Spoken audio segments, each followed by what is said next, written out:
Bonjour et bienvenue dans cette nouvelle vidéo, ici le fan de Komiya, et aujourd'hui on va, là il y a des sleeves mais on va pas les utiliser tout de suite, on va présenter des cartes que j'ai achetées la semaine dernière en boutique, et au moment où je tourne la vidéo, eh bien je vais chercher une commande juste après, une commande que je vous présenterai cette semaine, et la vidéo sortira probablement juste après celle-ci, celle qui va sortir donc là sur la présentation de cartes. Donc vous voyez, j'ai quand même fait fort, donc je suis resté un bon petit moment. En général, ils ont quand même beaucoup en reverse, donc c'est principalement des cartes à 25 et 50 centimes. Alors elles sont plus classées, donc je vous les présenterai dans un ordre très précis. Vous allez comprendre assez vite. Et donc au total, je sais plus combien c'était de cartes, 29, 34, 35, il y a eu 35 cartes pour 10,75 €. Donc c'est une plutôt bonne affaire, vous allez voir, surtout avec ce qu'on a. On commence avec un Togetic promo, si je me trompe pas, j'ai vu hier tes produits, c'est une promo dans un tripack, je crois que c'est Clash des Rebelles. Donc une très jolie, l'effet Cosmo est très joli sur ces cartes, donc très belle carte que j'ajoute à la collection. Donc une collection de cartes promo qui commence à avoir pas mal de cartes. On continue avec des promos que du coup je n'avais pas eu parce que je n'ai pas acheté les coffrets 151, même là quand il y a eu un réassort, je suis pas allé chercher, je suis pas à fond sur 151, mais je comprends la hype des gens, et donc du coup j'ai pris le Abra. J'avais acheté le Alakazam récemment, et donc du coup j'ai pris le Abracadabra, comme ça j'ai les trois, c'est parfait. On continue avec des Pokémon que je vais essayer de collectionner, et donc le Togedemaru, j'en ai déjà quelques-unes, et du coup celle-ci, on est sur mon style de combat si je ne me trompe pas, donc en reverse, très belle illustration de Togedemaru.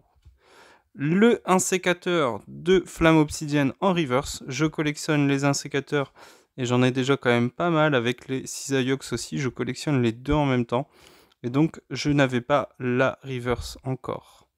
Le Gourmelet, un Pokémon que j'affectionne collectionner, il n'y a pas encore beaucoup de cartes, donc ça va être pas trop compliqué de toutes les obtenir. Et là, on est sur Flamme Obsidienne, et c'est une reverse. De toute façon, je crois que c'est quasiment exclusivement des reverse.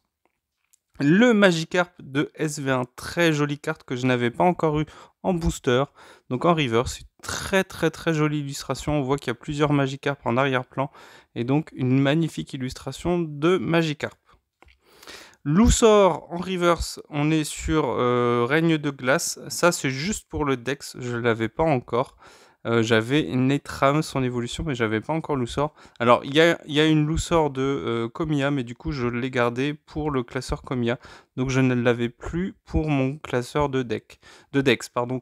Qu'il faut que je vous présente un jour, quand même, il serait temps. On continue donc avec une carte reverse que je n'avais pas encore, c'est le Farfuré de Evolution Apaldea. Donc pareil, je collectionne Farfuré d'Imoré, et eh bien je vous présenterai un de ces quatre aussi, ma collection. Je pense que je vais étoffer un peu les collections de Pokémon, j'ai acheté un classeur exprès pour, et à un moment je pense que je vous présenterai ça pour que vous voyez quels Pokémon j'aime bien collectionner en dehors de ceux que je collectionne déjà. Donc Pachirisu, pareil, un Pokémon que je commence à collectionner parce que j'aime bien ce Pokémon, et je trouve qu'il a de très belles cartes. Alors faites pas attention au prix, c'est une ancienne sleeve du coup que j'ai réutilisée, et là on est sur Star Brilliant, toujours en reverse. Très jolie illustration, je crois que je l'avais déjà en normal, et là du coup maintenant je l'ai aussi en reverse. Très belle illustration. Et donc ça, c'était les cartes que je cherche, entre guillemets, soit pour le Dex, soit pour des collections de Pokémon. Et là, maintenant, on va passer aux cartes liées à des artistes. Et on commence avec Soso, avec ce Ramolos de Evolution Apaldea. Pareil, faites pas attention au prix. Elle était à 25 centimes, pas de panique. Et donc, très belle reverse. Je crois que je l'avais déjà en normal, mais je ne l'avais pas en reverse. Il y a un vieux reflet aujourd'hui. Désolé. Donc très belle illustration, on reconnaît facilement, quand vous passez des cartes dans un classeur, on reconnaît facilement le trait de crayon de Soso, et c'est des cartes assez jolies qu'on remarque assez vite, et il faudra vraiment que je vous fasse le point sur les cartes que j'ai déjà.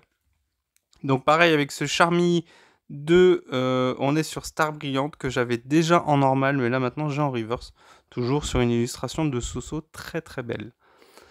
On revient à du récent sur EV avec ce Scalpion de SV1, donc toujours par Soso, très belle illustration que je n'avais pas en reverse, je l'avais en normal. On enchaîne avec Escroco. Là, on est sur Vivid Voltage. Donc, c'est. Je connais le nom en anglais, mais en français, je sais plus. C'est la série avec le Pikachu, la série qui a un peu flop. Eh bien, cet Escroco de Soso en reverse. Très belle illustration, très jolie. On continue donc toujours sur Soso avec ce Chakripan en reverse. Très belle illustration. Là, on est sur Flamme embrasée.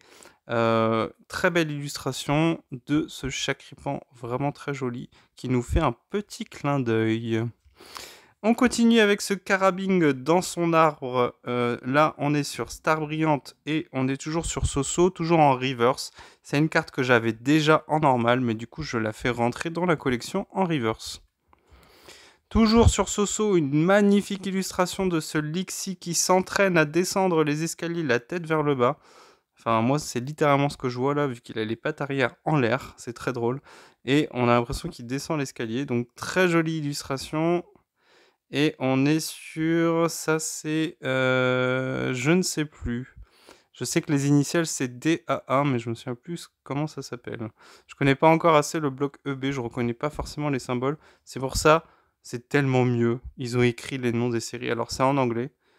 OBF, c'est Obsidian Flames. Mais qu'est-ce que c'est plus facile? Alors, les symboles, ça a son charme, hein, je suis assez d'accord. Mais pour reconnaître facilement les séries, c'est tellement plus facile comme ça. Allez, fermons la parenthèse. Ce petit rototope que j'avais déjà en normal, mais que je n'avais pas en reverse, de Flamme Obsidienne, justement. Très belle illustration, très jolie, de ce rototope sous la terre qui vient eh bien, de finir sa petite tanière, peut-être, pour se reposer. On continue toujours sur Soso. Vous voyez, il y a énormément de Soso. Alors, Soso, c'est un illustrateur assez prolifique, donc ça représente beaucoup de cartes.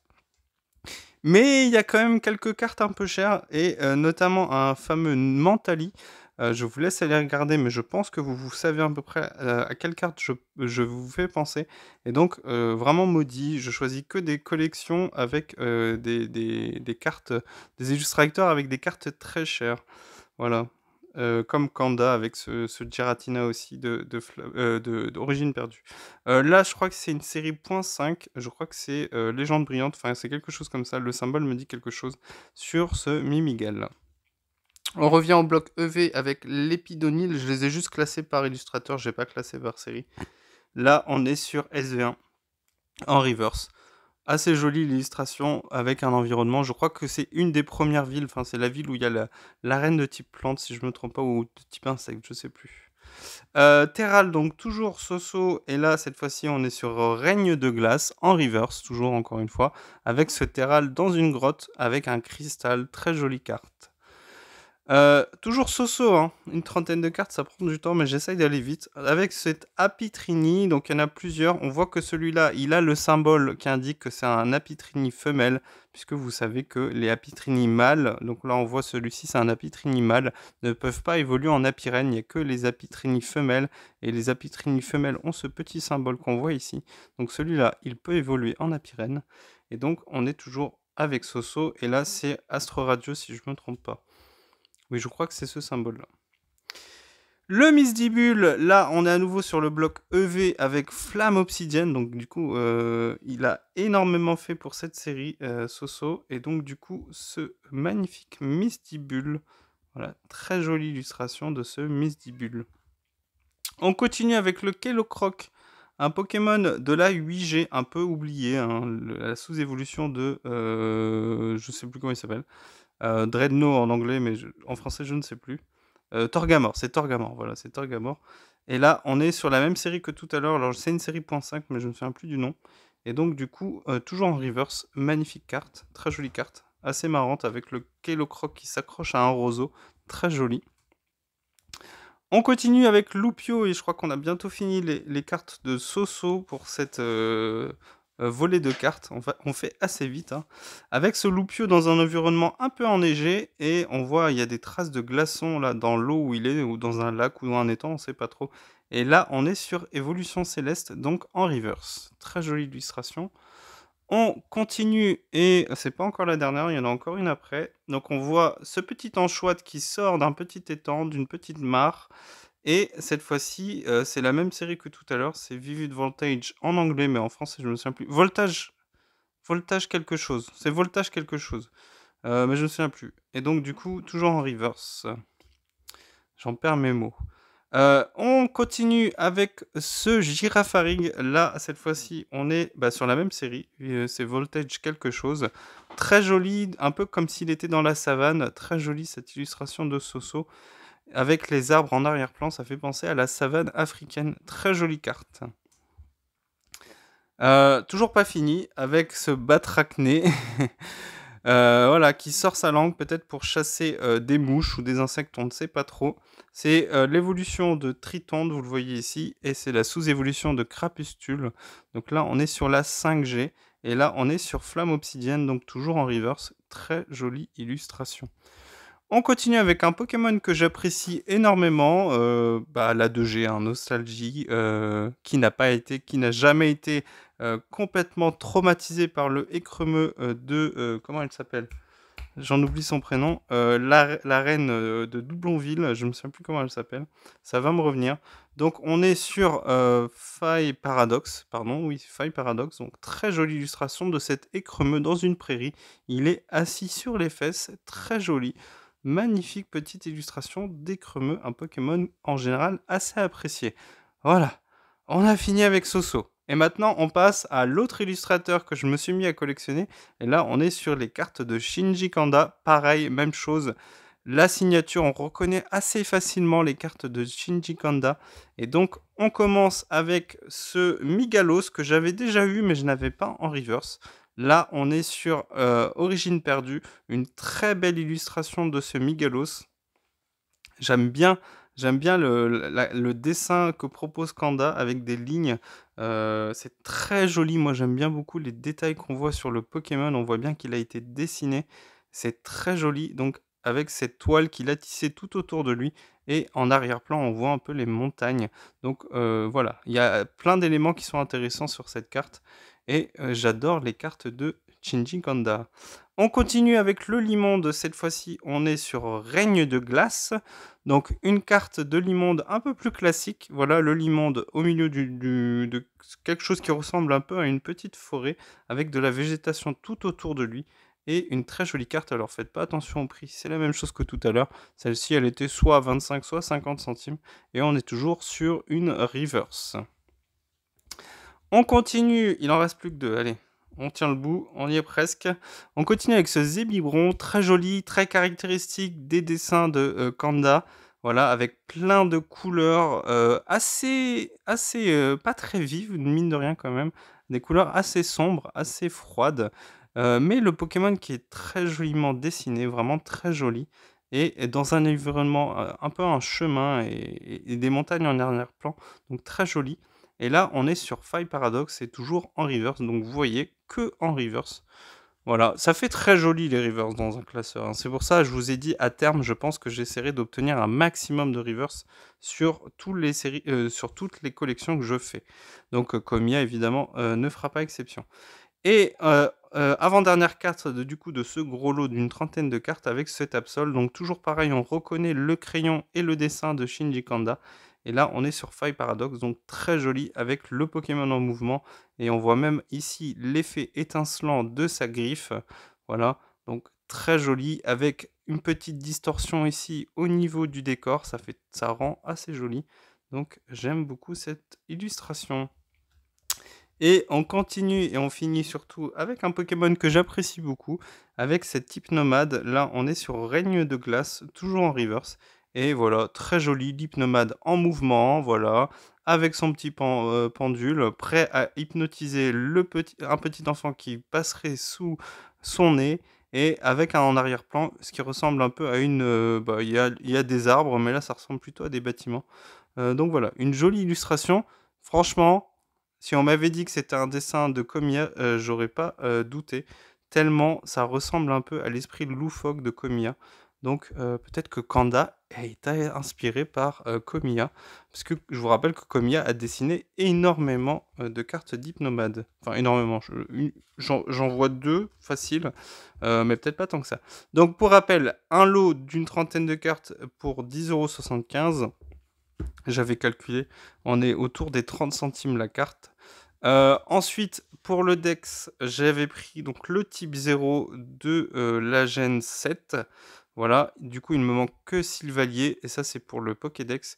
Elle était un peu chère, mais c'est une carte holo d'une série que je ne connais pas. Je me demande si c'est pas Invasion Carmin. Sur Soleil et Lune, vous me direz en commentaire, mais il me semble que ce symbole-là, c'est Invasion Carmin, on est en 2017, et donc vous voyez le symbole des rares, et on voit l'effet holographique sur l'illustration, donc très jolie illustration. Un Pokémon qui a très très peu de cartes, donc évidemment quand il s'agit de le collectionner c'est bien, mais quand on fait le Dex, c'est compliqué à trouver. Ensuite, je me suis dit qu'il était temps de collectionner des Pokémon que j'apprécie. Et donc du coup, on a ce magnifique Pachirisu que je vais vous montrer plus en détail. Donc vous voyez, il était à 10 €, donc ça va. C'est les prix que j'ai vus sur CM. Et bon, on est sur une carte, c'est Fantomolon. Donc une série qui est très recherchée par les collectionneurs, très réputée. Et on est sur une holo, donc une très jolie carte. L'effet holo, il est pas super bien, on le voit pas super bien. Là, vous voyez, en décalant la carte, on le voit enfin. C'est pas les effets holo comme on a maintenant. C'est beaucoup plus discret, mais je trouve que ça rend bien. Très joli, avec, on dirait, une espèce de faille temporelle qui vient de se créer juste autour du Pokémon. Dans la série Fantomolon, c'est pas rare d'avoir cet effet-là sur la carte. Écoutez, l'état il est plutôt correct. Moi je dirais que c'est un bon petit good, donc pas trop mal. Voilà. Alors en Irmine ça coûte évidemment beaucoup plus cher, mais pour mettre dans un classeur pour la collection des Pachirisu, c'est très très bien. Je crois que c'est une des rares cartes de Pachirisu qui cote, donc ma foi pourquoi pas. Et enfin, voilà, on a enfin fini. On finit avec ce magnifique fenard de flamme obsidienne qui a coûté 15 €. Donc c'est les prix qui sont affichés là cette fois-ci, c'est vrai. Donc le Pachirisu était à 10 € et le fenard était à 15 €. Très joli AR de flamme obsidienne. C'est une des fameuses AR sur EV qui fonctionne pas mal parce que les 15 €, c'est pas du vol. C'est vraiment le prix qu'elle coûte en général et elle est en très très bon état. Encore heureux sur une carte récente, tant qu'à faire, ça fait du bien. Le cadrage est pas trop mauvais.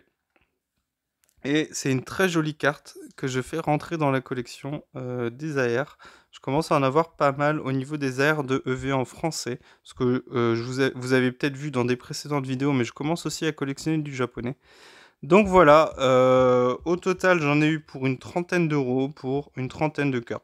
Voilà, c'est pas trop mal. Donc en général, j'essaye d'y aller régulièrement parce que y a quand même de temps en temps des nouvelles cartes. Et je vous apprends rien, mais quand on collectionne, quand on se met à chercher d'autres cartes, eh bien, on s'aperçoit qu'on voit autre chose. Parce que la plupart des cartes que vous voyez là, je suis quasiment sûr qu'ils les avaient déjà. Mais comme je m'étais pas mis en tête de les collectionner, eh bien, je les cherchais pas spécialement. Donc du coup, maintenant, je vais m'amuser et tout ranger. Ça va prendre du temps parce que j'avais mis des sleeves, mais des sleeves de jeu. Donc du coup, je vais tout sleever, je vais tout ranger dans les classeurs. Ça va me prendre un petit peu de temps, puis après, je vais aller me chercher ma petite commande et eh bien, je vous ferai une vidéo. Je pense que j'aurai le temps de la tourner demain. Donc on est le 2 octobre, si je ne me trompe pas. Et j'ai aussi reçu, voilà, je vais vous faire un petit short. J'ai aussi reçu, parce que j'ai commandé le Grimalin en normal et en holo, en reverse sur Courant Stellaire. Je pense que ce que je ferai, c'est que je vous les montrerai dans la vidéo avec la commande que je vais aller chercher tout à l'heure. Voilà, si vous avez tenu jusqu'au bout, bravo et merci beaucoup parce que été très très long, mais il y avait énormément de cartes et j'aime bien donner comme ça un peu de temps à toutes les cartes, même les cartes, voilà, on va dire le Scalpion, par exemple, c'est une carte assez classique, mais je trouve ça normal de donner du temps à chacune des cartes. Il faut dire que les artistes, à mon avis, passent beaucoup de temps à dessiner les illustrations. Donc c'est normal de leur rendre hommage en passant du temps dessus, même si voilà, on pourrait dire beaucoup plus de choses, mais la vidéo serait beaucoup plus longue. Mais ce que je ferai à l'occasion, c'est eh bien que je recommenterai si jamais je vous présente la collection de chacun des illustrateurs. Voilà. Donc, je vous remercie pour le soutien. N'hésitez pas à mettre un petit pouce si vous avez apprécié la vidéo. Vous pouvez commenter et n'hésitez pas à vous abonner pour suivre les prochaines sorties de vidéos. Et je vous dis à la prochaine. Ciao!